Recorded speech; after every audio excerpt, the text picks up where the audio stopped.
जी, आज आप सभी का स्वागत है। आज हमारे बीच एक बार फिर से डॉक्टर जयेंद्र शास्त्री जी हैं और हमारा आज का टॉपिक है गीता में जीवन निर्माण के सूत्र। ये हमारा भाग 2 है। हम भाग 1 पहले कर चुके हैं। तो आचार्य जी, अब आप थोड़ा भाग 1 का अगर कुछ आप इंट्रोडक्शन थोड़ा कंक्लूड करके देना चाहें, उसके बाद आगे हम परस्यू करेंगे। शाबाश। हाँ, उसी में दे दूंगा। जब मैं प्रवचन करूंगा उसी में दे दूंगा उसको।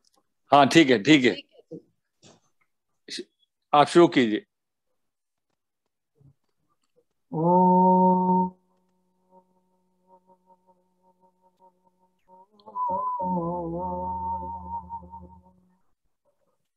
अग्न आया हि बीतये गृणानो हव्यदातये निहोता सत्यबर्हिषि त्वमेव माता च पिता त्वमेव बन्धुश्च सखा त्वमेव विद्या द्रविणं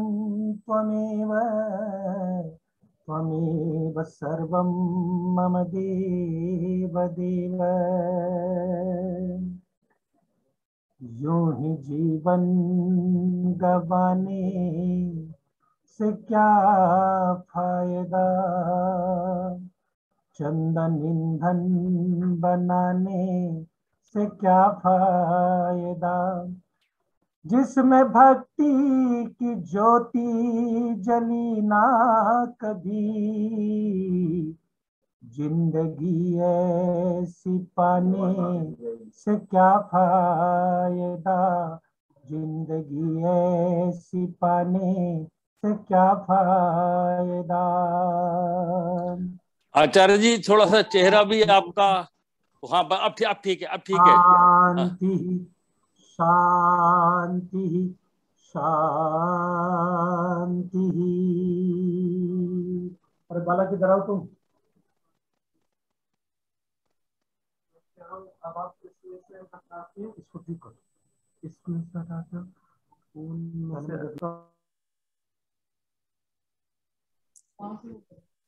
आचार्य जी, आप म्यूट हो गए हैं।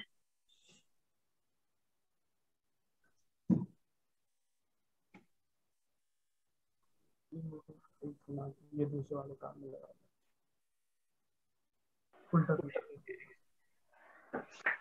कोई बात नहीं, ज्योति उनको करने दो।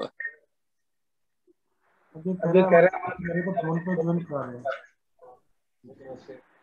और थोड़ा सा अपने लैपटॉप को भी थोड़ा सेट करना पड़ेगा। आपका सिर बिल्कुल, हाँ हाँ, अब थोड़ा बेटर है।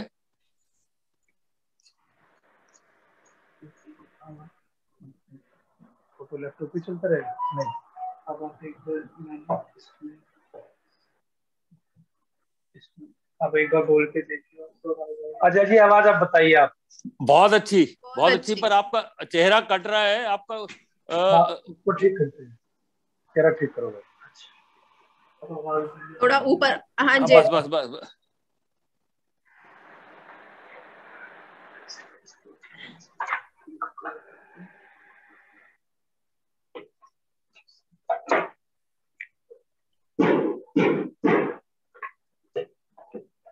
हाँ, बस। अजय जी पाएंगे ये देंगे जी। बहुत बेटर है, बहुत बेटर आवाज भी है वैसे। ठीक है, चलिए। हाँ जी, अब शुरू करते हैं। जी हाँ। सम्मान के योग्य चेहरा फिर कट रहा। आपको चेहरा पीछे, आपको शरीर पीछे रखना पड़ेगा आपको, क्योंकि ठीक है। अब ठीक हो गया। हाँ ठीक है, पर वो और पीछे कर दे तो अच्छा है, क्योंकि जरा सा आप पीछे होंगे तो आपका ये ऐसे नहीं, थोड़ा आप आगे, हाँ थोड़ा पीछे। ठीक है। सम्मान के योग्य आर्य समाज डिफेंस कॉलोनी के समादरणीय प्रधान जिनके पुरुषार्थ की, उत्साह की हम लोग अक्सर चर्चा करते हैं और बहुत कुछ उनसे हम लोग सीखते हैं जीवन के अंदर। आदरणीय श्री अजय चौहान जी, जिनके मार्गदर्शन में, संरक्षण में आर्य समाज डिफेंस कॉलोनी मूल से बढ़ता हुआ प्रगति के पथ पर अग्रसर है। आदरणीय श्री आनंद चौहान जी, इस आर्य समाज के मंत्री जो आज फ्लाइट में हैं और सीधे अभी जुड़ नहीं पाए हैं, आदरणीय श्री अजय सहगल जी, उनकी बेटी जो इस कार्यक्रम का संचालन कर रही है, उनको भी आशीर्वाद और साधुवाद देता हूं। मेरठ की पवित्र धरती पर, क्रांतिकारी जमीन पर मैं 4 दिन के लिए आर्य समाज बुढ़ाना गेट में आया हुआ हूं और यहीं पर, क्योंकि सुधाकर जी के घर में एक टीचर हैं जो लैपटॉप से पढ़ाती रही हैं, तो उसी पर व्यवस्था की, लेकिन थोड़ी बहुत व्यवस्था में इधर उधर होने के बाद अब आपके साथ बातचीत करने का आनंद आपको और मुझे, आशा करता हूं, मिल रहा है। आदरणीय, वंदनीय, अभिनंदनीय श्रीमती इंदु चौहान जी, श्री बीपीएस चौहान जी, आदरणीय मनजीत चौहान जी, सब लोग इस समय जुड़े हुए हैं। बस फोन में और लैपटॉप में एक अंतर है कि लैपटॉप में कुछ चेहरे जो है वो दिखाई पड़ते रहते हैं, फोन में ये सुविधा मिलती नहीं। मैं अब, आदरणीय संगीता आर्य जी भी जुड़ी हुई है, बहुत सारे लोग जुड़ गए हैं और वो जुड़ते जाएंगे। मैं पूजा चौहान जी को भी आज विशेष रूप से साधुवाद देता हूँ। पिछला जो मेरा प्रवचन गीता में जीवन निर्माण के सूत्र जो प्रवचन हुआ, उसकी बहुत सराहना लोगों ने की। पूजा जी वैसे दुबई गई हुई हैं, वहीं से उनका फोन आया कि आचार्य जी, मैंने आज आपका पूरा प्रवचन सुना और अक्सर मैं कोशिश करती हूँ जब आप बोलते हैं तो मुझे समझ में पूरा सरल भाषा में आता है कि आपका पूरा प्रवचन सुना जाए, और इसलिए उसको सुना भी मैंने। और उस प्रवचन में जो आपने बहुत कमाल की एक बात कही कि जिसके मन, वचन और कर्म में अंतर होता है वह व्यक्ति ही जो है असुर होता है, और जो मन से भी और वचन से भी और कर्मों से भी एक रूपता रखता है उसी व्यक्ति को महात्मा कहते हैं। पिछले प्रवचन में इस पर विस्तार से मैंने चर्चा की थी। जो देवी संपदा के 26 गुण, और उनको कृष्ण कहते हैं कि 26 दीपक इन गुणों के जिसके जीवन में जलते हैं उसके जीवन में कभी कोई अंधकार रहता ही नहीं। मैं आज बहुत गहराई में आपको और लेकर के जाऊंगा। आचार्य शंकर लिखते हैं, भगवत गीता किंचित रीता गंगा जल कणिका पीता। आचार्य शंकर क्योंकि वो भी वेदों के उद्धारक माने जाते हैं, इसलिए आर्य समाज के विद्वानों का उनके प्रति शोक कोर्नर रहता है। उस समय की परिस्थितियों में आचार्य शंकर ने भी वेदों के उद्धार का बहुत महनीय कार्य किया। आचार्य शंकर कहते हैं कि जिसने भगवत गीता को पढ़ा, ये समझ लीजिए कि गौमुख के जल का पवित्र आचमन कर दिया। इतना महत्वपूर्ण स्थान गीता का शास्त्रों में दिया गया है। उन्हीं शास्त्रों में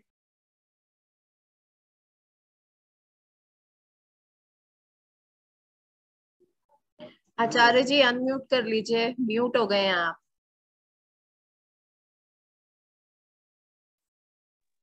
बात को और अच्छी तरह से समझ सकते हैं कि जीवन निर्माण के सूत्रों को किस तरह से अलग अलग ढंग से गीता में उपस्थित किया गया है। मैं अपने विषय पर आऊंगा पूरी तरह से, लेकिन 3 बातों को आज आपको समझना है और याद रखना है। गीता मनुष्य की 3 भावनाओं पर टिकी हुई है जो मनुष्य के जीवन से जुड़ी हुई चीजें हैं। पहली है जानना, दूसरा है महसूस करना, और तीसरा है क्रिया करना या कर्म करना। इसी को 3 भागों में योगेश्वर कृष्ण ने विभाजित कर दिया। जान को ज्ञान योग में ले लिया, और भाव को भक्ति योग में ले लिया और क्रिया को कर्म योग में ले लिया और फिर जीवन निर्माण के अनेक सूत्र वहां पर उपस्थापित किए। तो देवी संपदा में मैंने पिछली बार चर्चा की थी कि जीवन में चौराहा नहीं होता सा, दो ही रास्ते होते हैं और उन दो रास्तों में से आपको एक को चुनना पड़ता है। अब सारे नहीं दोहराऊंगा, लेकिन एक कहने के लिए बता देता हूं कि एक प्रकाश का रास्ता है और एक अंधकार का रास्ता है। आपको तय करना है कि आप किसको चुनना चाहते हैं। कृष्ण कहते हैं अर्जुन को, यदि तुमने सिलेक्शन के सही किया, रास्ता सही चुना, तो फिर सही मंजिल तुमको मिलेगी। अगर गलत रास्ता चुन लिया तो फिर कितनी भी कोशिश करो, मन में कुछ भी ठान लो, लेकिन फिर जो है मंजिल सही मिलती नहीं। तो इसलिए सिलेक्शन सही होना चाहिए, रास्ता सही चुनना चाहिए। सही पथ पर बढ़ोगे तो फिर मंजिल भी, लक्ष्य भी आपको प्राप्त होगा, सही प्राप्त होगा। ये बातें मैंने पिछली बार आपके सामने कही थी। और देवी संपत्ति में दो बातें कृष्ण कहते हैं। वो कहते हैं जो देवी संपत्ति के 26 दीपों को जलाता है, कहते हैं उसके जीवन में कोई अंधकार शेष नहीं बचता, बल्कि वह दुखों से, बंधनों से और जो है दुर्गुणों से छूट जाता है, मुक्त हो जाता है। और जब व्यक्ति आसुरी संपत्ति भी है साहब, ये विषय लंबा है और लंबा विषय है, इसलिए 3 व्याख्यान रखे भी गए हैं, लेकिन जितना भी इसमें संभव होगा मैं आपको समझाऊंगा। आसुरी संपत्ति को भी उन्होंने गिनाया है कि असुर व्यक्ति कैसे बन जाता है, कि जो सिलेक्शन उसका है जब वो गड़बड़ाता है तब वो व्यक्ति असुर बन जाता है, बंधनों में, दुखों में फंसता हुआ चला जाता है। देवी संपत्ति के इन चीजों में वो क्या कहते हैं कि सबसे पहले कहते हैं कि अभयम। मैंने पिछली बार अभयम पर बहुत प्रकाश डाला था। ये कहा था कि जैसे वर्णमाला का पहला अक्षर अभय है, ऐसे ही जो देवी संपत्ति के 26 गुण हैं, उनका भी जो है पहला गुण अभय है। क्योंकि जो व्यक्ति भयभीत है साहब, वह व्यक्ति जीवन में नैतिकता का या कर्तव्यों का पालन कर नहीं सकता। और कैसे जीवन में अभय आता है, उसमें मैंने कुछ बातें रखी थी। ये कहा था कि जो परमात्मा का सानिध्य प्राप्त करता है, जो सब प्राणियों के प्रति सद्भावना रखता है, जो अहिंसा के भावों को जीवन में उतार लेता है, हिंसा को प्रतिष्ठित कर लेता है, और जो सत्कर्म करता है, न कर न डर, उसको जीवन में कोई भय नहीं होता। उसमें मैंने ऋषि का एक उदाहरण भी दिया था। आज भी एक छोटा सा उदाहरण देकर के आगे बढ़ूंगा। नॉर्थ ब्रुक नाम का एक पुलिस कमिश्नर था अंग्रेजों के समय में। उन्होंने एक दिन महर्षि दयानंद से भेंट की और भेंट करते हुए एक बात कही। अंग्रेज ऋषि दयानंद को पंडित दयानंद कह के बुलाते थे और लोग कहते थे कि पंडित दयानंद से बड़ा इस समय कोई पंडित जो है वो भारत भूमि पर नहीं है। पंडित दयानंद कह के वो एक बात कहने लगे कि पंडित दयानंद, ये बताओ हमारी सरकार कैसा काम कर रही है। ऋषि ने सामान्य रूप से कहा कि ठीक ठाक है, हमारी सरकार में तुम्हें कोई भय तो नहीं है। ऋषि कहते हैं कि मुझे कोई भय नहीं, कोई डर नहीं, कि तुम्हें अपनी बात कहने का पूरा स्वतंत्रता है, अधिकार है, अवसर है। ऋषि ने कहा कि हाँ, जो बात मुझे कहनी होती है मैं उस बात को कहता हूँ। तो नॉर्थ ब्रुक कहता है कि फिर तो पंडित दयानंद, अंग्रेजों का राज्य इस भारत में लंबे समय तक रहना चाहिए। बात को समझिएगा, आज आप बहुत गौर गहराई में जाने वाले हैं, जब मोती चुनने को अवसर मिलेगा। कहते हैं कि आपको जो है जीवन में आपको ये करना चाहिए, जब भी आप लेक्चर देते हैं, प्रवचन करते हैं, आप प्रार्थना करते हैं, आपकी प्रार्थनाओं में प्रार्थना होनी चाहिए कि हे परमात्मा, अंग्रेजों का जो साम्राज्य है वो इस धरती पर बना रहे और हमारा देश उनके अधीन चले, उनकी सरकार अच्छा कार्य कर रही है, आप लोगों को ये बताइए। उस समय महर्षि दयानंद सरस्वती ने कमाल की बात कही साहब। इसको कहते हैं कि जिसका संबंध परमात्मा से हो, जो सत्य के रास्ते पर चलता हो, उसको क्या कोई डरा पाएगा, चाहे वो अंग्रेज क्यों ना हो, चाहे वो हम पर शासन करने वाले सत्ताधीश क्यों ना हो। लेकिन ऋषि दयानंद है तो फिर भय का कोई नाम नहीं है साहब। और उस समय निर्भीक ऋषि दयानंद ने कहा, आप सही कहते हैं, मैं प्रार्थना तो करता हूँ, लेकिन जो प्रार्थना करता हूँ उसको आप सुन लीजिए। आपने कहा कि प्रार्थना कीजिए कि हमारा शासन बना रहे, हमारा राज्य बना रहे। ऋषि दयानंद ने कहा कि नहीं, मैं ये प्रार्थना नहीं करता। ऋषि दयानंद कहते हैं, मैं ये प्रार्थना करता हूँ साहब कि निश्चित रूप से मैं प्रार्थना करता हूँ, रोज करता हूँ, लेकिन ये प्रार्थना करता हूँ कि हे परमात्मा, जितनी जल्दी हो तुम अंग्रेजों का शासन इस देश से खत्म होना चाहिए और तुम इस देश से भागने चाहिए, जिससे कि इस देश को आजादी मिले, स्वतंत्रता मिले और इस देश में अपनी सत्ता जो है वो कायम होनी चाहिए।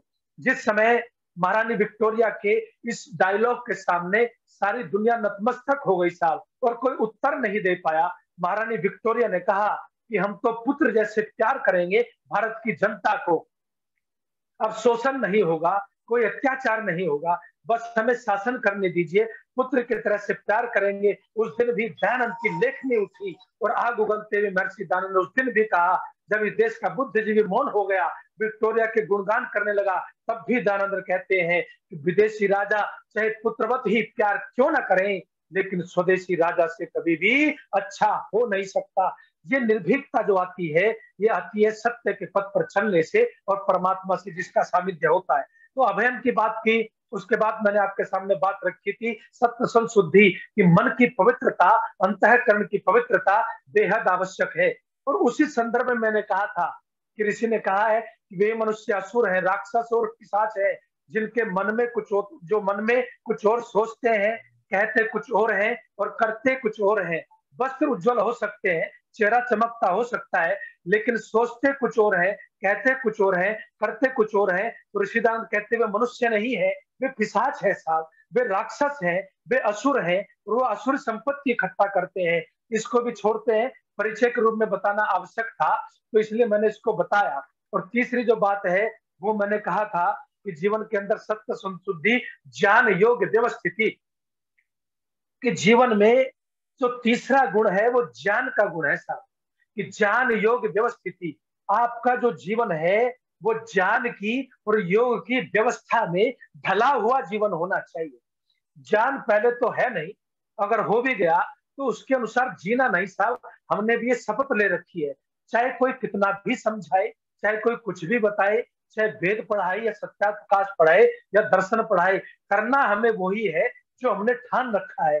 कृष्ण कहते हैं जो तुम्हारे मन में कुछ भी आ रहा है उसको करने से जीवन बिगड़ेगा, बल्कि वो करना है जो ज्ञान के अनुसार सही है, जो तर्क की कसौटी पर सही है उसको करना है। और जो अपने जीवन की व्यवस्था को ज्ञान की व्यवस्था में ढालता है ना, तो कहते हैं कि उसी का जीवन जो है वो व्यवस्थित होता है।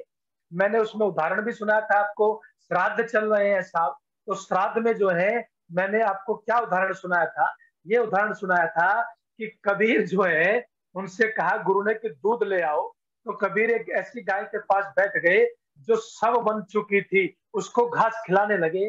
तो गुरुजी ने कहा ये क्या कर रहा है, तो कबीर ने कहा है गाय को घास खिला रहा हूँ, गाय उठेगी दूध देगी तो फिर आपके जो है पिताजी के श्राद्ध के लिए खीर बनेगी। तो उस समय गुरुजी ने कहा कबीर ये क्या करता है, ये मरी हुई गाय कभी घास खाती है क्या? तो कबीर कहने लगा एक बात बताइए, मरी हुई गाय तो शरीर से कम अभी यहीं पर है, वो घास नहीं खा रही, आपके पिताजी जो दादाजी तो यहाँ है ही नहीं, वो कैसे खाएंगे? तो उस दिन गुरुजी ने कहा कि आओ मैं तुम्हें गले से लगाता हूँ, आज से तुम मेरे गुरु हो गए। ऐसे बहुत सारे उदाहरण मैंने दिए। तो ऋषि दयानंद भी ये कहते हैं कि तर्पण का नाम है कि अपने माता पिता की तृप्ति करो साहब, इतनी सेवा करो वो खुश होकर के तुम्हें आशीर्वाद की वर्षा तुम्हारे ऊपर करते हो, इतनी सेवा करो, उनकी तृप्ति तब होती है, उसको तर्पण कहते हैं। मैं अभी चला गया कहीं पर तो वो कहने लगे मेरा अपना सिद्धांत है, आज तक पुरोहित भी हूं मैं, आचार्य भी हूं और वक्ता भी हूं, उपदेशक भी हूं, पढ़ाता भी हूं, लेकिन मैंने आज तक कभी सिद्धांतों पे चलता हूं साहब, खाली भाषण नहीं देता। आज तक कभी किसी के घर में यज्ञ किसी ने रख लिया, भोजन हो गया तो अलग बात है, लेकिन कई लोग कहते हैं आज मेरे पिताजी का श्राद्ध है, आचार्य जी आप भोजन करने आ जाइए। तो मैं कहता हूँ भोजन करने साहब बिल्कुल नहीं आ सकता, मैं यज्ञ करा लीजिए तो भोजन कर सकता हूँ, क्योंकि मैं सिद्धांतों पर चलता हूँ। आज तक मैं श्राद्ध का भोजन करने कहीं नहीं गया। अभी एक IAS अफसर है, सेक्टर 35 नोएडा में रहते हैं, उन्होंने यज्ञ किया, उनका पुत्र दुर्भाग्य से चला गया, तो उसकी बरसी थी, वो बोले कि तर्पण भी कराना है। कि मैंने कहा जी मैं तर्पण नहीं कराता, लेकिन आपको तृप्ति होगी जब मैं यज्ञ करवाऊंगा। तो वो कहने लगे कि ठीक है। उनकी जो है बहू बोली बहुत आनंद आया साहब, बाकी तृप्ति हुई। तो तर्पण उसको कहते हैं जो श्रद्धा से किया जाए। ज्ञान प्राप्त कर लिया, उपदेश सुन लिए, लेकिन व्यवस्था ज्ञान के अनुसार साहब बनी नहीं, और मैं आपको ये समझाना चाहता हूं कि योगेश्वर कृष्ण ने 3 सूत्र और भी दिए। डंके की चोट पर घोषणा कर दी, और डंके की चोट पर हुई इस घोषणा को जीवन में कहीं ना कहीं आपको समझना पड़ेगा। क्या घोषणा की? वो कहते हैं 3 लोगों का जीवन विनष्ट होता है। अजश्च अश्रद्धानश्च संशयात्मा विनश्यति। कहते हैं कि 3 लोगों का जीवन नष्ट होता है। जो व्यक्ति अज्ञानी हो, और जिसके जीवन में श्रद्धा ना हो, और जिसके जीवन में संशय हो, ऐसे ऐसे 3 बाधाएं या 3 अवगुण जिसके जीवन में होते हैं, उस व्यक्ति का अच्छा खासा जीवन जो है ऊपर से नीचे की तरफ चला जाता है और प्रकाश से अंधकार की तरफ चला जाता है। आप इसको इस तरह से समझ सकते हैं। इस दुनिया के अंदर ज्ञान ही सबसे बड़ा प्रकाश जो है वो सात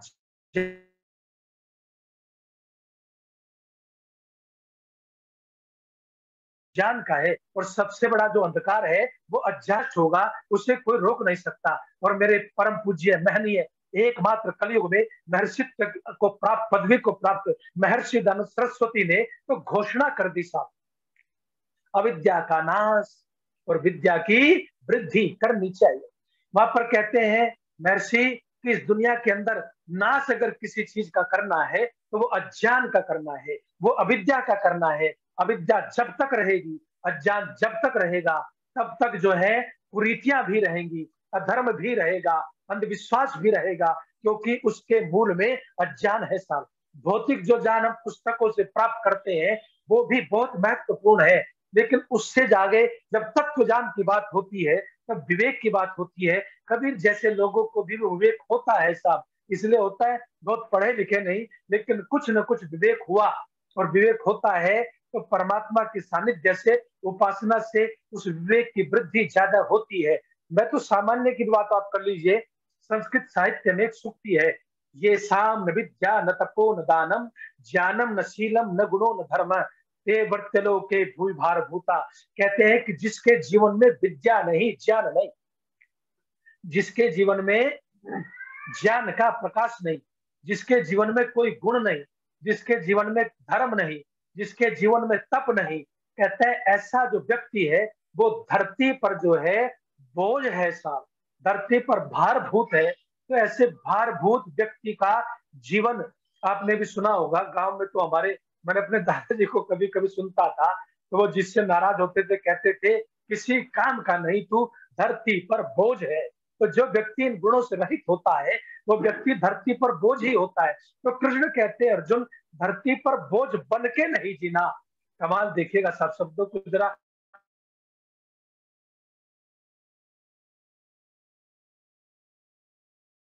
अंदर जाने दीजिए। धरती पर बोझ बन के नहीं जीना, उठाने के लिए जीना है, उसको कुछ कम करने के लिए जीना है। तो कृष्ण कहते हैं अज्ञानी जो व्यक्ति है वो धरती पर बोझ को बढ़ाता है, और उस बोझ को दूर करने के लिए कैसे बढ़ता है बोझ? ज्ञान के अनुसार जीवन की व्यवस्था करो। हाथ जोड़ के एक विनती करता हूं, महर्षि दानव सरस्वती ने सत्यार प्रकाश की भूमिका में एक बहुत कमाल की बात लिखी। महर्षि दानव सरस्वती कहते हैं कि प्रत्येक व्यक्ति सत्य को, प्रत्येक व्यक्ति का आत्मा, क्या कहा? आत्मा शब्द लिखा है कि प्रत्येक व्यक्ति का आत्मा सत्य को जानता है, लेकिन हठ के कारण से और दुराग्रह के कारण से उसको स्वीकार ही नहीं करता। और ये सबसे बड़ी विडंबना है कि जान करके भी मान नहीं मानना तो जीवन का सबसे बड़ा दुर्भाग्य है। और कृष्ण यही कहते हैं कि प्रश्न केवल ज्ञान का नहीं, प्रश्न जो है ज्ञान के अनुसार व्यवस्था का है, क्योंकि ज्ञान के अनुसार जिए नहीं तो उस ज्ञान का कोई अर्थ नहीं सा, उस ज्ञान का कोई मतलब नहीं है। इसलिए वो कहते हैं अर्जुन, व्यवस्था तो ज्ञान के अनुसार तुम्हें बनानी पड़ेगी, जो सिखाया जाता है, जो बताया जाता है। और इसलिए इसने क्या कहा कि ये सत्यार प्रकाश सबके लिए है, लेकिन जो हट किए बैठा है, जो दुराग्रह किए बैठा है, जो जंजीरें पहले ही बना करके बैठा है, इनसे बाहर नहीं निकलूंगा, सत्यार प्रकाश का कोई भी उसका दुनिया के अंदर कुछ कर नहीं सकता। और यहां तक भी कही है एक बात, बुरा किसी को मानना नहीं चाहिए, शास्त्रीय बात है कि इस दुनिया में सबका इलाज है, लेकिन अज्ञानी का कोई इलाज नहीं है। है, अज्ञानी का कोई इलाज नहीं है। तो इसलिए दुनिया के अंदर ज्ञान जो है वो साहब बहुत महत्वपूर्ण है। अज्ञानी व्यक्ति भयभीत भी होता है, वो अभयम को प्राप्त नहीं कर सकता। कई बार लोग जो है कहते थे जो आकाश में बिजली उड़ती है ना, ये तो जो है कंस की जो है जो लड़कियां मारी है वो गरज रही है, ऊपर से गिर जाएंगी। तो वो भयभीत होता है अज्ञान के कारण से। जितना नॉलेज आपको प्राप्त होगी उतना जीवन से भय चाहता रहेगा साहब। आप अगर जानते हैं कि इस पानी में कितनी गहराई है तो उसमें आपको कूदते हुए डर लगता ही नहीं। जिसकी गहराई आप नहीं जानते वहां पर कूदते हुए आपको भय लगता है। ये मोटे से उदाहरण दे रहा हूं मैं। तो इसलिए ज्ञान जो है वो भय को दूर करता है। किसी को भूत का भय है, किसी को किसी चीज का भय है। अज्ञान जो है वो भय को बढ़ाता है और ज्ञान जो है वो भय को दूर करता है। इसलिए कृष्ण कहते हैं कि ज्ञान के अनुसार व्यवस्था को बनाइए। अब मैं एक बात आपको और समझाता हूँ, 4 बिंदु नोट कर लो। मेरे पास तो जो है मैं आजकल बहुत स्वाध्याय कर रहा हूँ, बहुत कुछ लिख रहा हूँ, तो इस समय जो वो है कोष जो है वो बढ़ता जा रहा है। तो 4 बातें लिख लीजिए। सबसे पहले है मति। मति का मतलब ही होता है नॉलेज, ज्ञान और विचार। बिना विचारों के, बिना नॉलेज के और बिना ज्ञान के इंसान इंसान होता नहीं है। वो इंसान दिखता जैसा है, इंसान होता नहीं। और इसलिए आचार्य भर्तृहरि ने कहा विद्या विहीन पशु। जो व्यक्ति ज्ञान से हीन है वह पशुओं से है। लेकिन मैं तो उससे आगे की बात कृष्ण कहते हैं, कहते ज्ञान से हीन पशु है, लेकिन जो ज्ञान से युक्त है और ज्ञान के अनुसार चलता नहीं। अब बात देखिएगा, बात को पकड़िएगा, बस यही तो समझाना चाह रहा हूं।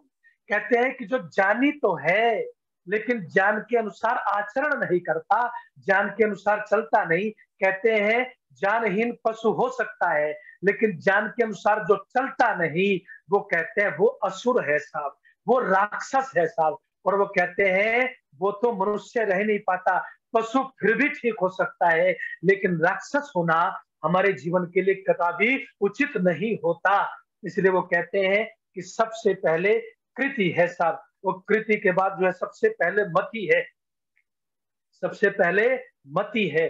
तो मति ठीक होनी चाहिए, ज्ञान ठीक होना चाहिए, तत्व ज्ञान ठीक होना चाहिए। अब ज्ञान को थोड़ा सा योग व्यवस्थित, ज्ञान और योग 2 शब्द जोड़े हैं जी, ज्ञान और योग 2 शब्द जोड़े हैं। इन दोनों शब्दों को भी थोड़ा सा समझ लेते हैं कि ज्ञान और योग के अनुसार थोड़ी सी व्यवस्था जीवन की होनी चाहिए। उसमें एक ही बात है, वैसे ज्ञान से भी काम चल जाता, लेकिन उसको और गहराई से समझाने के लिए कृष्ण ने जो है वो योग शब्द को भी साथ में रखा है कि पहला जो गुण है वो अभय है, दूसरा जो गुण है वो सत्व संशुद्धि अंतःकरण की पवित्रता है, और तीसरा जो है वो ज्ञान है, और चौथा जो है वो योग है। तो मैं आपको जो समझा रहा था कि तत्व ज्ञान में ज्ञान, अविद्या और विद्या की एक सामान्य सी परिभाषा है। पतंजलि कहते हैं कि जो नित्य पदार्थों को अनित्य समझे और अनित्य पदार्थों को नित्य समझे, बस उसी को अविद्या कहते हैं। कितना सरल कर दिया, कितना इजी कर दिया। परमात्मा नित्य है साहब, वो निराकार है, वो घट घटवासी है, वो अंतर्यामी है, वो कण कण में समाया हुआ है। उसको एक देशी समझ लूं मैं, उसको समझ लो कि वो जन्म भी लेता है, उसको समझ लो कि वो मृत्यु को भी प्राप्त करता है, तो फिर समझिए कि मुझसे बड़ा अज्ञानी धरती पर कोई है नहीं। ये बहुत सरल मोटी भाषा में मैं परिभाषा समझाता हूँ कि जिससे आदमी को समझ भी आ जाए और याद भी जीवन में रहनी चाहिए।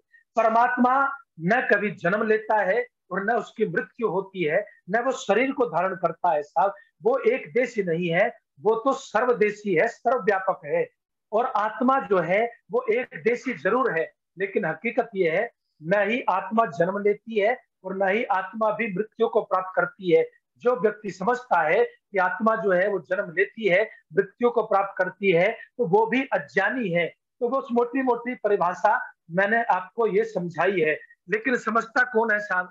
आजकल नवरात्रे आए हुए हैं और व्रत चल रहा है, हम भी तो व्रती हैं, आप भी व्रती हैं। जब यज्ञोपवीत संस्कार होता है, इदम अहम अन्यथा सत्यमुपैमि, आप आहुति देते हैं, 5 व्रत मंत्रों का उच्चारण करते हैं, और उन व्रत मंत्रों में प्रत्येक मंत्र में ये प्रार्थना करते हैं, भैया इसको चार्जर लगाओ फोन पे।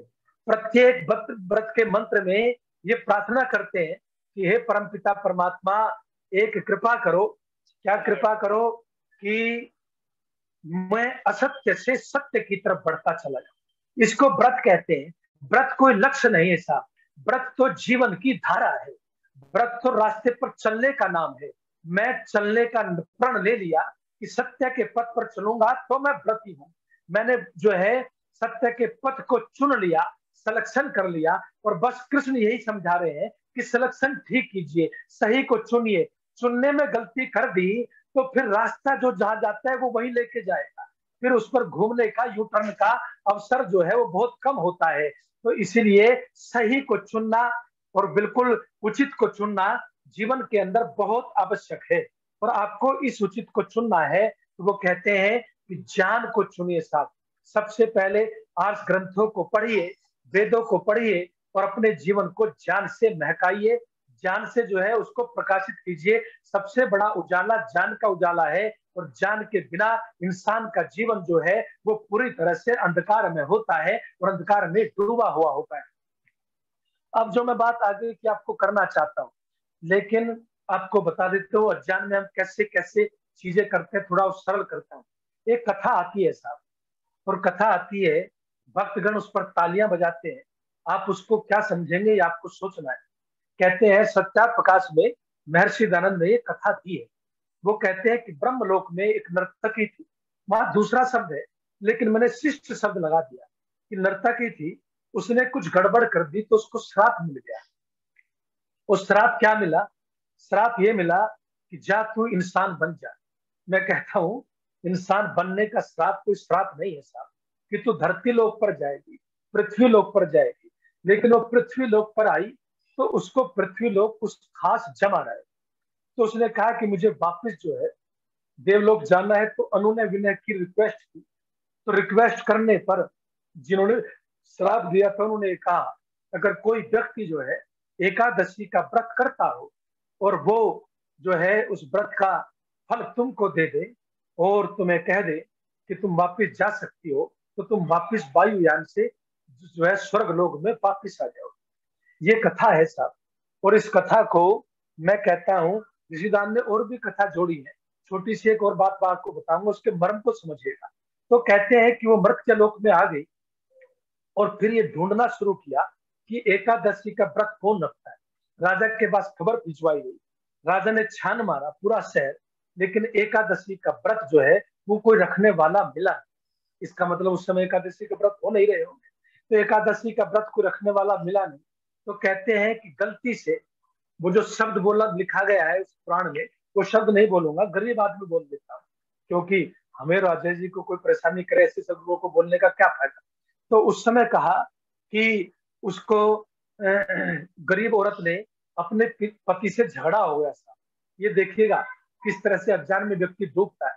झगड़ा हो गया तो मारे झगड़े के उसने खाना नहीं खाया, और जब खाना नहीं खाया तो फिर ये कहा कि भाई तू तो व्रती रही आज पूरे दिन। उसने कहा कि मैंने कोई व्रत नहीं रखा, मैं तो झगड़े के कारण से गुस्से में रूठ करके मैंने खाना नहीं खाया। लेकिन कहते चलो तुम ही चलो। और वो कहते हैं कि वो वहां पर आ गई और आकर के उसने विमान को हाथ लगाया, और विमान को हाथ लगा करके क्या कहा कि मैं एकादशी व्रत का फल जो है देती हूँ।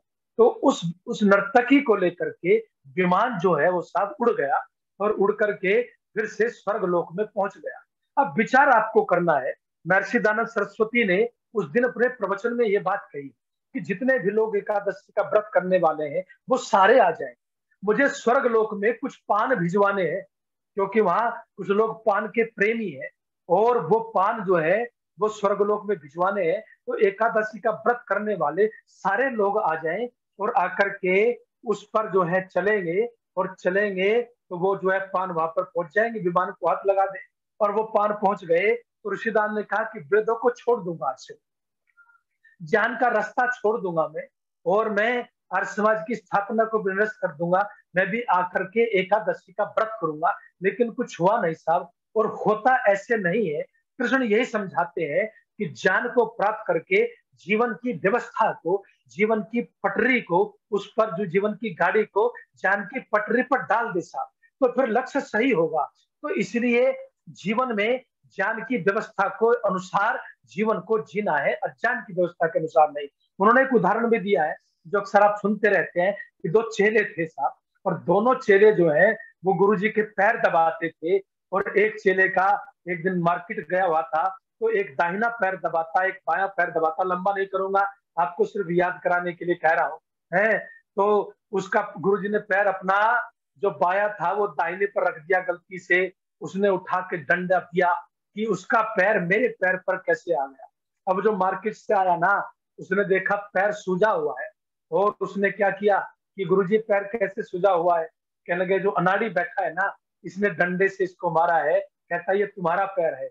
वो उससे भी बड़ा अनाड़ी था, उसने भी लठ उठाया, और दोनों ने उठा करके गुरुजी के हाथ पैर तोड़ डाले। ऋषि कहते हैं अज्ञान में फंसा हुआ व्यक्ति परमेश्वर को प्राप्त नहीं करता, परमेश्वर के नाम पे झगड़े खड़ा करता है। अज्ञान में फंसा हुआ व्यक्ति धर्म के पथ पर चलता नहीं, बल्कि धर्म के नाम पर विवाद खड़े करता है, धर्म के नाम पर दीवारी खड़े करता है। और कृष्ण कहते हैं जो दीवार खड़ी करता हो वो ज्ञान नहीं है, वो धर्म नहीं है। कृष्ण कहते हैं जो ज्ञान तो दीवारों को गिराता है। जो तेरे अंदर दीवार खड़ी हो गई है, तेरे अंतःकरण में ईर्ष्या की, द्वेष की, वो कहते हैं कैसे मैला होता है अंतःकरण। तो वो कहते हैं लोभ से, ईर्ष्या से, द्वेष से, क्रोध से, प्रतिशोध से तुम्हारा मन मैला होता है, और ज्ञान उन दीवारों को गिराता है साहब। तो इसलिए कहते हैं ज्ञान की व्यवस्था के अनुसार चलना सीखिए। और इसलिए घोषणा की कि आचारहीनम न पुनन्ति वेदा, जो वेद के ज्ञान के अनुसार अपनी व्यवस्था को चलाता नहीं, उसका वेद भी कोई उद्धार या कल्याण बोलो नहीं कर सकते। और फिर आता है योग। कमाल का सूत्र है साहब चौथा। क्या कहते हैं कि तुम अपने जीवन में योग को अपनाओ। आजकल एक जो है वो दिया गया है, नारा दिया गया है, करो योग और रहो निरोग। तो जो करता है योग निरोग रहता है। तो योग से जो है वो केवल तन ही निरोग नहीं होता, बल्कि मन भी जो है वो रोग से रहित होता है, और आत्मा भी जो है वो प्रकाशित और प्रतिभाषित होती है, और बुद्धि का भी विकास होता है। 4 प्रकार के जो हमारे प्रमुख बल है, वो शारीरिक बल है, और मानसिक बल है, और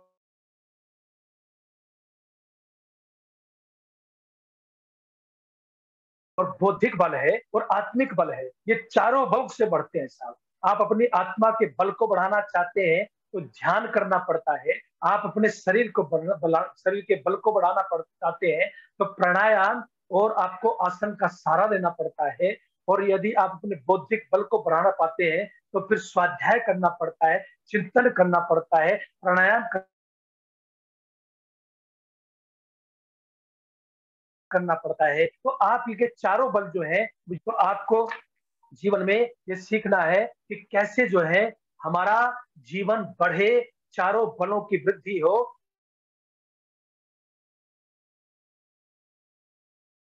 तो वो योग से होती है। योग की सबसे बड़ी कला समझिएगा, योग कहता है कि तुम्हें दूसरे को नहीं खोजना था, तुम्हें खुद को खोजना है। योग का बस यही अंतर है। योग के रास्ते में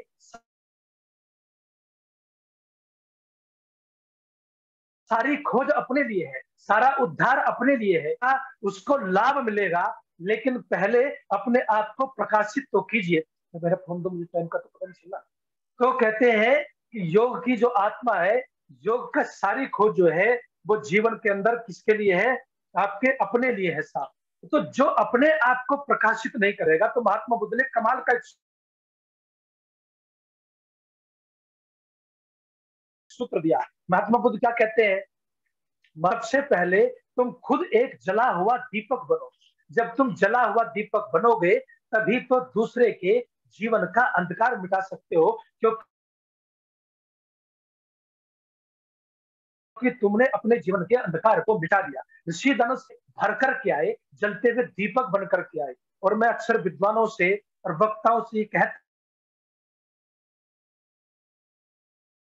हूँ, और समाज के कार्यकर्ताओं से भी कहता हूँ, महर्षि दानव के चरणों से आकर के वेद के प्रचार को प्रसार को प्रारंभ किया, तो उस समय महर्षि दानव सरस्वती ने यह अनुभव किया कि मेरी बातों को लोग कम सुन रहे हैं, उस पर कम ध्यान दे रहे हैं, मेरे प्रति लोगों का आकर्षण कम है। तो ऋषिदान ने यह नहीं कहा साहब कि जो है लोगों के अंदर कमी है, ये अनाड़ी है, ये मूर्ख है, ये कुछ सुनना नहीं चाहते, समझना नहीं चाहते। ऋषि ने अपने अंदर झांकने का प्रयास किया। और ऋषि क्या कहते हैं आपको पता है? ऋषि कहते हैं इसका मतलब अभी मेरे अंदर कुछ कमी रह गई है, अभी मैं पूर्ण नहीं हूं, अभी मेरे अंदर बहुत कुछ कमी रह गई है और इसलिए मुझे पूर्ण होना है। पहले मुझे भरना है, मेरा घड़ा अभी भरा नहीं है, पहले मुझे भरना है, मैं पूर्ण होकर के आऊं, थोड़ा सा तो भरूं, थोड़ा सा जल कर के आऊं, प्रकाशित होकर के आऊं, तभी तो किसी को कुछ बताऊंगा। और फिर 5 साल फिर से हिमालय पर जाते हैं साहब, और फिर से तपस्या करते हैं, घोर तपस्या करते हैं। और घोर तपस्या करने के बाद फिर जब ऋषि आते हैं तो जला हुआ दीपक जैसे जहां भी जाता है अंधकार मिटता है साहब, अंधकार भागता है। ऐसे ही महर्षि दानव सरस्वती भी जहां भी जाते गए अंधकार भागता चला गया, अंधकार दूर होता चला गया, क्योंकि योग से जीवन प्रकाशित हो गया था साहब। योग की जब चर्चा चलेगी ना, पूरे साल भी सुनोगे, पूरे जीवन भी सुनोगे, तब भी विषय खत्म नहीं होगा। और मैं कुछ और इसमें जोड़ना चाहता था, लेकिन मैं जानता था समय इतना होगा नहीं, इसलिए मैंने उसको जोड़ा नहीं। लेकिन जो जोड़ा है, योग का नाम ही जोड़ने का है साहब। आप शरीर को आप मन से जोड़ेंगे और मन को बुद्धि से जोड़ेंगे और बुद्धि को आत्मा से जोड़ेंगे और आत्मा को परमात्मा से जोड़ेंगे तो आप योगी कहलाएंगे साहब। हम केवल कुछ प्राणायाम को करने से योगी मान लेते हैं, कुछ आसन करने से अपने आप को योगी मान लेते हैं। तो कृष्ण कहते हैं जीवन खूबसूरत होगा अर्जुन, तुम इंसान नहीं देवता बनोगे, तो लेकिन तुम गलत रास्ते पर जाना चाहते हो, जो मैं तुम्हें जाने नहीं दूंगा। तुम्हें चुनना पड़ेगा योग को, और जब तुम योग को चुनोगे तो कृष्ण कहते हैं फिर जीवन खूबसूरत होगा, जीवन सुंदर होगा, आत्मा भी प्रकाशित होगी। और जब आत्मा प्रकाशित होता है तो जला हुआ जो दीपक है वो बनते हो आप योग के माध्यम से। जब योग के माध्यम से आप जले हुए दीपक बनते हो तो दूसरे के जीवन का अंधकार दूर करने में भी समर्थ हो सकते हो। इसलिए वो कहते हैं कि जीवन की व्यवस्था, ये व्यवस्था शब्द भी तो कमाल कर गया यहाँ पर। बस इस देवी संपत्ति में जो ज्ञान योग की व्यवस्था है, ये व्यवस्था जो शब्द है ये ही कमाल कर गया। तो मैं आपको जो समझा रहा था वो यही समझा रहा था कि योग में व्यक्ति अपने आप को खोजता है साहब। आप सारी जिंदगी दूसरों से मिलने की कोशिश करते हैं, दूसरे की चीजों पर ध्यान देखते हैं, पर्सनैलिटी देखी तो साफ दूसरों की, धन देखा तो साफ दूसरों की, थाली देखी तो साफ दूसरों का, जो भी देखते हैं दूसरों का देखते हैं। लेकिन योग आपको अपने आप को देखना सिखाता है। बुराइयां भी देखते हैं तो दूसरों की देखते हैं। योग का ये कला है, योग की ये खासियत है, वो कहता है कि दूसरे की बुराई देखनी बंद कर दे, अपने अंदर झांकना शुरू कर। अपने अंदर झांकेगा तो एक एक चीज को चुन लेगा, क्या सही है क्या गलत है वो चुन लेगा, और फिर चुन करके उसको उखाड़ करके फेंक देगा साहब। योग ये सिखाता है। और जब तक ये कला नहीं आई जीवन के अंदर, तब तक आपका जीवन खूबसूरत बनेगा नहीं। इंसान तो क्या, देवता तो क्या, एक अच्छे इंसान भी आप बन नहीं सकते। और ऋषिदान के जीवन को देखिए साहब, कभी किसी की निंदा नहीं की, निंदा करने वाले को मिठाई खिला गए, पत्थर करने वाले को सम्मान दे गए, जो पत्थर फेंके थे जहर देने वाले को जीवन दे गए। कभी तो विचार करके देखो, छोटी छोटी बातों पर हम उलझे रहते हैं। मेरा भी पीछे एक विषय रखा था आर्य समाज ग्रेटर कैलाश में, यथा योग्य व्यवहार। ये विषय जितना सुनने में सरल लगता है ना, बोलने में उतना ही कठिन है। क्योंकि यथा योग्य व्यवहार की कोई ऐसा पेज नहीं कि जहां आप पढ़ करके बोल देंगे।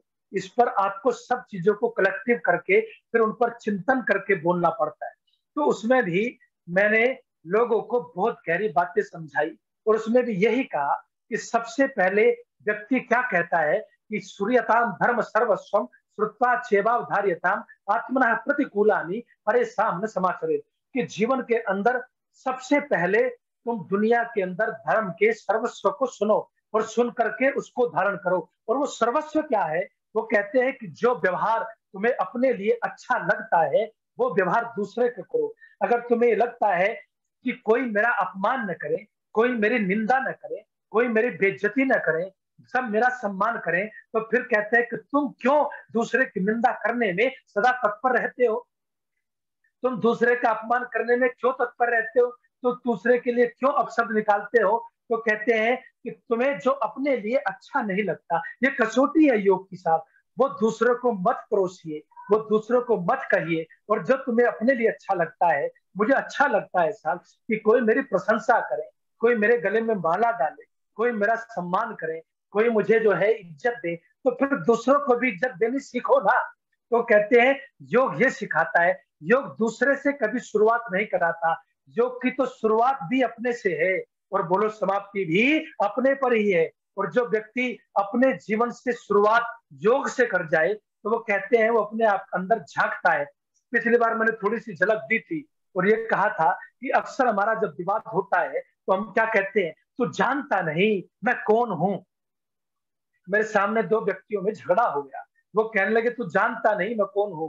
तो मैंने कहा इसको जानने की जरूरत नहीं है कि तू कौन है, तुझे जानने की जरूरत है कि तू कौन है। ऋषिदान ने भी क्या कहा, मैं नहीं जानता मैं कौन हूं, बस यही जानने तो आया हूं कि मैं कौन हूं। और जो व्यक्ति ये जान जाए कि मैं कौन हूं, वो योगी है साहब, वो योगी है। और कृष्ण ने तो योग की अनेक परिभाषाएं दे दी। वो कहते हैं कर्मों में कुशलता भी योग है, समत्वम योग उच्चते भी योग है, भक्ति भी योग है, ज्ञान भी योग है और कर्म भी योग है। तो मैं आपको जो कह रहा था, पहली बात मैंने कही थी कि मति मति जो है वो विचार ठीक होने चाहिए, और योग जो है वो दूसरी बात होती है कृति, कि फिर उसके अनुसार जीवन की व्यवस्था हो, कर्म हो, आचरण हो, उसके अनुसार होने चाहिए। उसको कहते हैं कृति, कि कृति की जो है वो व्यवस्था होनी चाहिए, उसको आचरण कहते हैं, कर्म कहते हैं।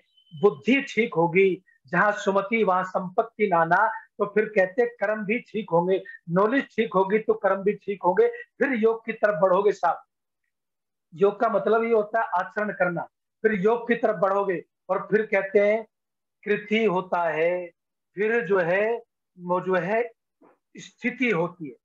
फिर क्या होती है, स्थिति। जब पहले ज्ञान प्राप्त किया, फिर उसके अनुसार आचरण किया, फिर वहां पर ठहरना होता है साहब। लेकिन हम ठहरते नहीं, हम आचरण 5 दिन करते हैं। मान लीजिए मोटा उदाहरण देके समझाता हूँ।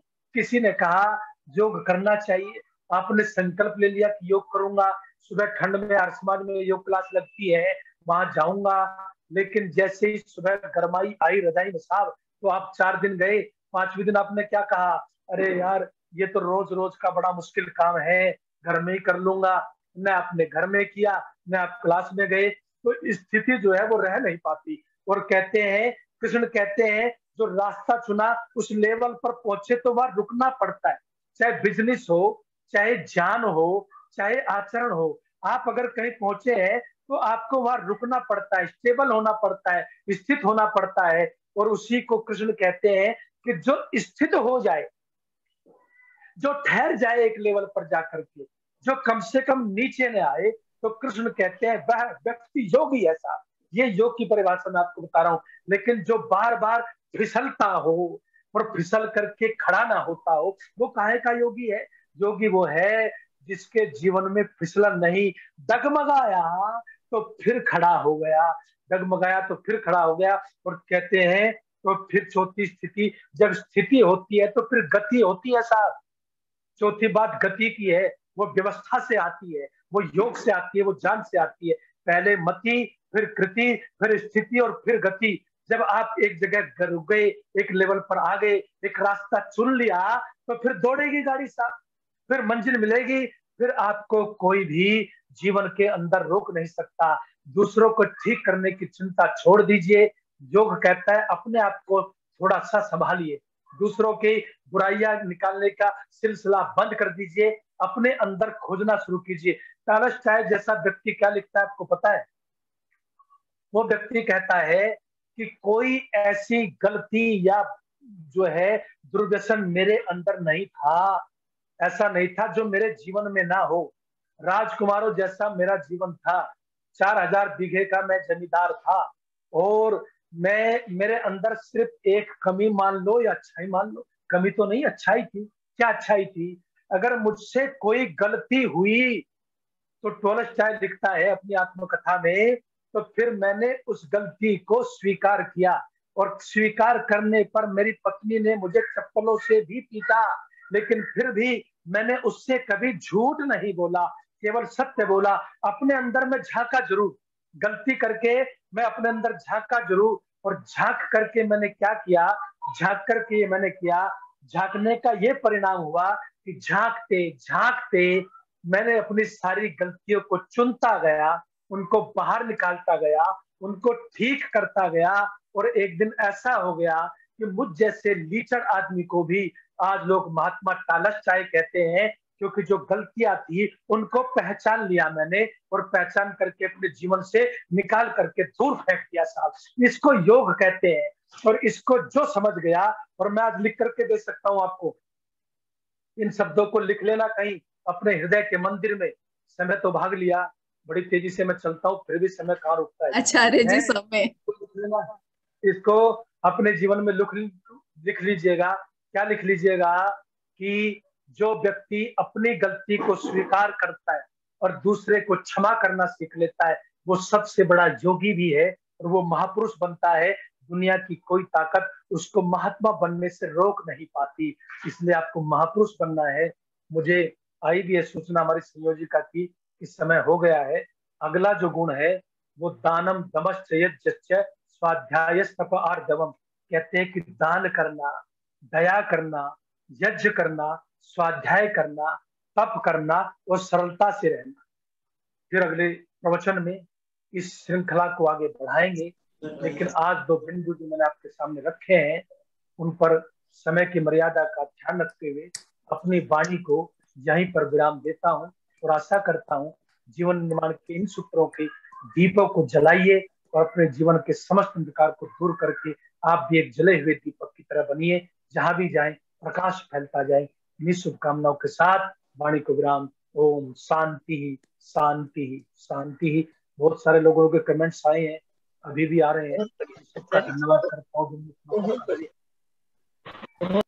आचार्य जी का बहुत बहुत धन्यवाद। गीता एक ऐसा शब्द है कि उसको जितना खुरेदो हमेशा कुछ नया सीखने को मिलता है। तो बहुत बहुत धन्यवाद आचार्य जी। वीना जी अंकल, अब मैं वीना शाही जी से निवेदन करूंगी। जी हाँ, जी हाँ, जी जी वीना शाही जी, आप प्लीज इसको कंक्लूड कर दीजिए। आचार्य जी नमस्ते। आवाज आ रही है? जी आवाज आ रही है जी वीना जी नमस्ते। आपका आज का वचन बहुत ही अच्छा। आपने जो अज्ञान के बारे में बताया, और अज्ञान मैं सोचती हूँ कि जीवन में जितने भी अभिशाप है, अज्ञान भी उनमें से एक है, और अज्ञान से आदमी का जो जीवन है वो नर्क बन जाता है। और जो आपने वो योग के बारे में बताया वो तो बहुत ही अच्छा था, और मतलब बहुत ही बढ़िया आपका उद्बोधन। और जो आपने बात बताई कि जो हम अपने के लिए, अपनों के लिए, अपने के लिए चाहते वो भी हम दूसरों के साथ करें। जैसे हम नहीं चाहते कि हमारी कोई बेइज्जती करे, हम नहीं चाहते हमारे साथ कोई बेईमानी करे, हम भी दूसरों के नाच करें। आपका बहुत बहुत धन्यवाद। बहुत ही बढ़िया उद्बोधन था आज का आपका। बहुत बहुत धन्यवाद। बहुत धन्यवाद, बहुत बहुत धन्यवाद वीना जी, बहुत अच्छा। जी आचार्य जी, आप ही शांति पाठ कर लें अंकल। आज पंडित जी। हाँ जी, हाँ जी, हाँ जी, आचार्य जी करेंगे। जी आचार्य जी। सबका बहुत बहुत धन्यवाद। मैं भी अपनी तरफ से करता हूँ, इतना प्यार से लोग देते हैं। आचार्य जी बहुत अच्छी स्पीच हुई, और मेरठ सारे हमारे आर्यजनों को हमारी नमस्ते कहिएगा मेरठ में। ठीक है जी, ठीक है, बिल्कुल। सुधाकर जी तो उस समय यही थे, वो सुन भी रहे थे। और जाऊंगा मैं कल, आपकी तरफ से सबको प्रणाम भी कहूंगा। शांति जी। ओम द्यौः शांति अंतरिक्षम शांति पृथिवी शांतिराप शांतिरोषधय शांति वनस्पतयः शांतिर्विश्वे देवाः शांतिर्ब्रह्म शांति सर्वगं शांति शांतिरेव शांति सामा शांतिरेधि। ओम शांति शांति शांति। जी आप सबका धन्यवाद। अगले शुक्रवार फिर से मुलाकात होगी। धन्यवाद। थैंक यू ज्योति जी, बहुत बहुत धन्यवाद। जी थैंक यू अंकल। उन